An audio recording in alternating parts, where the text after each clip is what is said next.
Hey everybody, happy Friday. Lynn Dalmastra Thompson with Heartfire Healing here. And today I'm excited to talk to you about a topic that's near and dear to my heart and a big part of my own journey through chronic illness.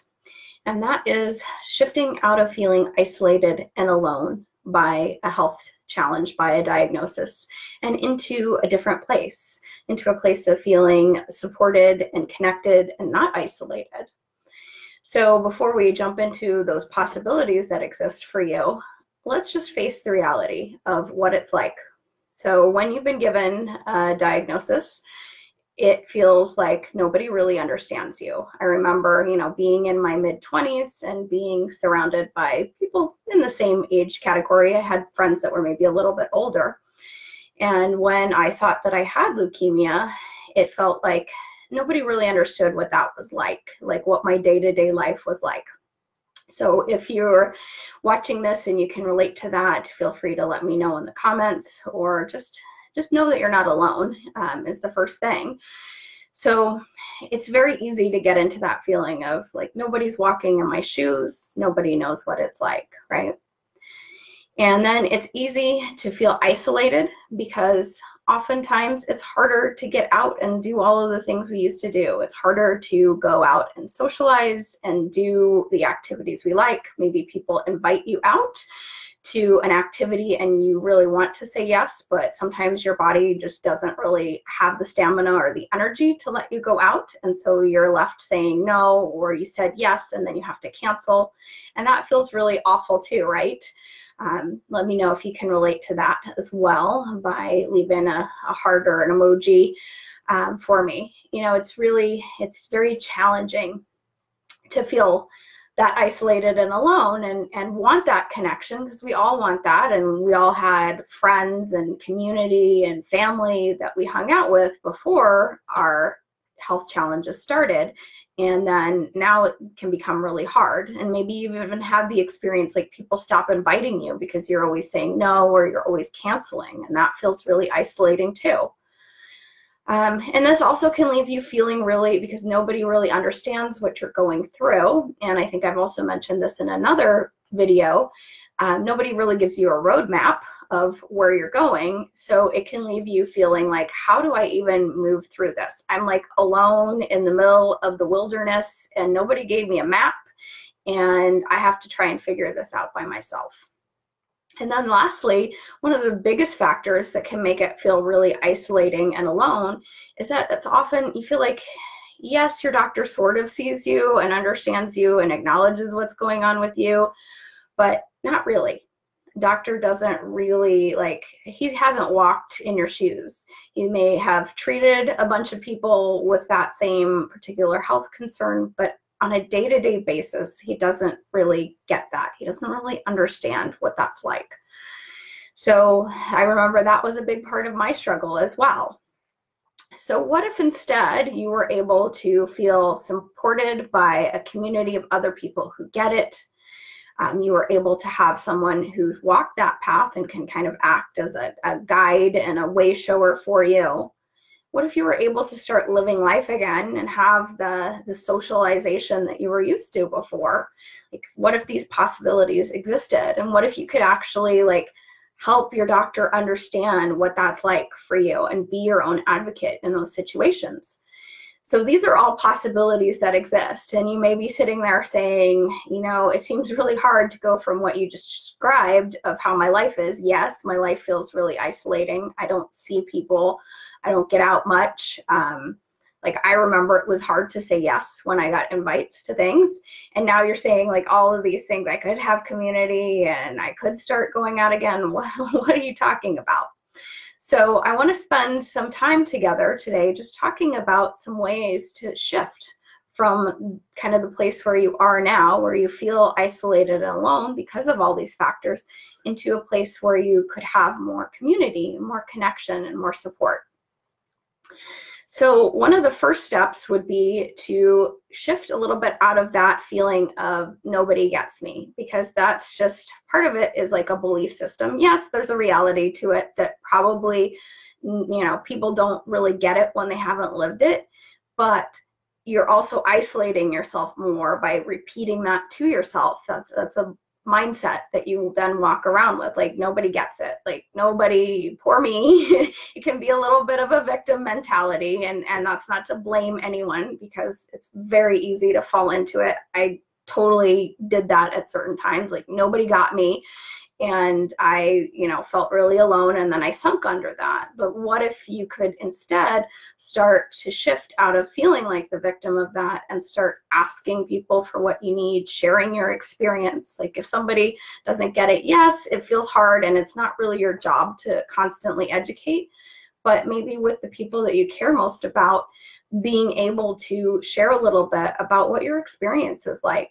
Again, not from a poor me victim stance, but like, hey, this is kind of what life is like right now. And can you kind of understand where I'm coming from?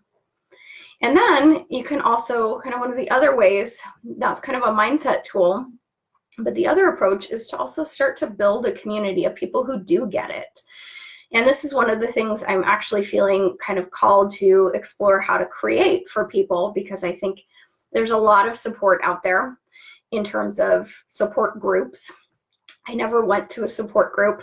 I never wanted to, because I think a lot of times it can be a very kind of low energy, low vibration energy, where people just kind of complain, and then there's kind of that comforting energy, which doesn't really take you anywhere. You kind of just sit there, and it's like, my life is hard, and your life is hard, and our lives are hard, and yes, your lives are hard, but you're not going anywhere with that energy. That's just the energy of kind of staying stuck in your little circle. So what if instead there was a place where you could connect with people who do get it, and who also have this intention of shifting and healing and transforming, and not being a victim or being identified by their illness? So finding that community for yourself, whether that be through something that maybe I create. And if that sounds like something you would love to have, please let me know, because I'm feeling inspired to start thinking about how to create that. But I'd love to know if there's interest out there for something like that. And it's like building your tribe, building the people who get you, whether that's people who are going through it or people who just kind of understand what you're going through, even though they're not living with chronic illness. And then the next kind of mindset piece for moving out of this feeling, I shared that, we can often feel like we're alone because we don't have a map. We're dropped in the wilderness. We don't know how to move forward. So that can lead to kind of paralysis and inaction, because we don't know what to do. We don't know how to move forward. So what I want to share with you is kind of a mindset reframe, that some action and some forward movement, even if you don't know if it's the right thing for you to do, is better than nothing. Taking some sort of step, like trying something new that you've heard of and that you feel drawn to, is better than kind of staying stuck in that dance of like, is this the right thing? Should I try it? I don't know. Is it the right thing for me? I feel really torn or confused or stuck. Like, then again, you stay kind of stuck in that same little cycle of just not doing anything, instead of saying, I'm going to try something. Like if you were lost in the middle of the woods and you needed to get out, you'd try to figure out the right direction. You'd use all of the skills that you could kind of muster up, but you wouldn't just sit there in the middle of the forest and not move forward. You would pick a direction at some point, and you would start to walk, and you would move. And so it's very similar. When you're dealing with something like this, you need to just pick a direction at some point, not get into analysis paralysis or stuck, in inability to make a decision, and just make a decision and do something, try something. And then kind of a way to support that process is really to look for people who can be kind of like a way shower or a guide. So that's definitely one of the things that I love supporting people in, because I know what this path is like. Like there are people who work with others who have chronic illness and they've never walked this journey, and I'm sure they have valuable things to offer. But I feel like I'm in a unique position because I've walked this journey. I know what it's like from the inside. I haven't just read it in a book or watched other people go through it. I've walked it myself. So if you can find yourself someone, whether it be me or someone else, that's kind of further down the path and has walked that path, and they can act as your way shower. It's very, very powerful to have someone kind of be that companion. I don't see myself as some great expert, somebody who knows everything about everything. I'm just a few steps further down the path than people, and so I can walk that part of the journey with them as like a guide, not some holier than thou expert. And then coming back to that feeling of it being really isolating, and that it's hard to socialize, it's hard to go out. So asking yourself in terms of your thoughts, like what are some creative ways that you can still find that for yourself? It might look a little different. It might not be socializing as much as you want. It might be just inviting a person or two over to your house because maybe it's harder for you to get out and about and get places, but still finding ways, like asking that part of yourself and your brain, like, how can I find some way to still have connection? Be curious and see what you can find. How can you still have that in your life? And then to support that, you want to keep working on helping your body to heal so that you do have the stamina and the resources and the support to be able to get back to living the life that you want. And I talk a lot about what that being possible for people. So, you know, keep listening to messages and my videos and my posts if that doesn't feel completely possible for you, because it definitely is a possibility. We just have to find the right tools. And that again goes back to the point I just made about picking a direction, whatever direction that is, like trying something new to get you from point A to point B. What is that thing you're going to try? And you can just kind of explore what that is, but giving your body something new, giving your body resources and support so that it can begin to heal. Because I want to say this loud and clear, your body wants to heal. Our bodies are designed to heal. They don't want to stay sick. We just have to give them the right resources. And sometimes that's a journey to find them, but our bodies want to heal. They want to. We just have to give them the right fuel, so to speak, or the right support.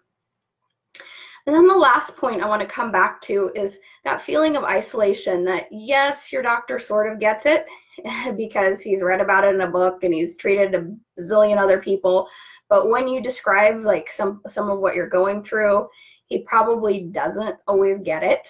He may, you know, struggle to understand your lived experience, but he doesn't really get it. Becoming your own advocate, becoming your own champion in this process is a key part of this journey. So going again from that kind of a victim mindset, or, you know, a woe is me mindset, to saying, okay, like, he's not listening, he's not getting it, how can I help him understand? And of course, if you get somebody that just doesn't want to listen and doesn't want to understand, then find somebody else. That's another thing I'm super passionate about. You may have heard me share before. You are not tied to any one doctor. You're not required to keep seeing that person for forever. If they don't listen to you and they don't get it and you've tried and they just don't, then leave. But just finding ways, like, how can I advocate for myself? And that's also a skill set. It's partly, like, in my experience, it was learning to flex that muscle of, like, advocating for myself and speaking up and making myself heard. And, you know, if I was kind of being dismissed by someone, saying, no, this is really important. I need you to hear what I'm saying to you here. This is not just, you know, oh, that's nice, you feel miserable. It's like, no, it's important that you see and acknowledge to me what I'm struggling with, and then getting that acknowledgement. And I've fired doctors. I fired someone who I was seeing as an endocrinologist, and she insisted to me that my increased fatigue had nothing to do with decreasing my thyroid medication. And I was like, we decreased it 3 weeks ago, and then I started feeling tired and I feel like I want to nap all the time. This is not normal. And she said, oh no, it's still too high. And I said, you're not listening to me. And then I never went back. I found a different doctor because I refuse to not be seen, heard, listened to after my whole experience of misdiagnosis. So to kind of sum up the steps of moving out of this place of feeling alone and isolated and like a victim of this circumstance, and again, I don't want to say victim in a judgy way, like it's normal and it happens. You want to shift out of that. You want to release what's holding you back, and a lot of that can be mindset and beliefs and kind of that feeling of victimhood or victim identity. And that's kind of one of the key parts of the process. The next is to find ways to connect with others, like people who are like-minded, find community, find support. And again, if that interests you to have something like that created, I'm thinking about creating a community that's not your traditional support group where everyone just complains about their problems and says, oh, I'm so sorry. You know, people reply, I'm so sorry that you're struggling. I'm sorry you're having a bad day. And then nothing happens. Like it's kind of staying in that energy. So finding a community of people who believe what you believe and want that healing and transformation for themselves. And then part of that as well is seeking help or support, whether that's asking for the support and help that you need from family and friends, or seeking professional support, seeking someone who, like I said, could be kind of a way shower or someone to walk that journey with you. We're not really meant to do this alone. It's quite a journey and a process to come from living with chronic illness to healing, and you probably will not do that very well on your own without some sort of support, whatever that looks like. And then lastly, owning your power. Like, take back your power, like those examples about doctors and how they don't listen. Some of us feel like we can't speak up, like we've been conditioned to think, you know, oh, he has the MD after his name and he's wearing the white coat and he has the stethoscope, so he must know better. That's not always true. You need to own your own power. You live in your own body and you know what's going on in your body. And so own that for yourself and be your own advocate. So I hope this has been helpful for you. If you've watched and you have a takeaway or aha, and you'd like to share it in the comments, feel free to do that. If it feels a little too hard to share it in the comments and you want to send me a private message and just share kind of what resonated for you, or if you have a question, please do that as well. It's not a journey we're meant to walk alone, and I really want you to know that you're not alone, but that there are steps also to take to move yourself forward, to move out of that feeling of feeling stuck and alone and isolated and lost in the middle of the wilderness without a map. And I hope this video today has given you a few tools and strategies to start to explore that for yourself. And if you know anybody who might benefit from this video, please also just share it, because there are more people out there who need to hear these messages, and I'm counting on people like you to share it with someone that you know, whether that be sharing it on your Facebook wall or sharing it privately with somebody who might benefit. So thanks for taking the time to watch. I hope you all have a wonderful weekend, and I will talk to you all soon. All right, take care.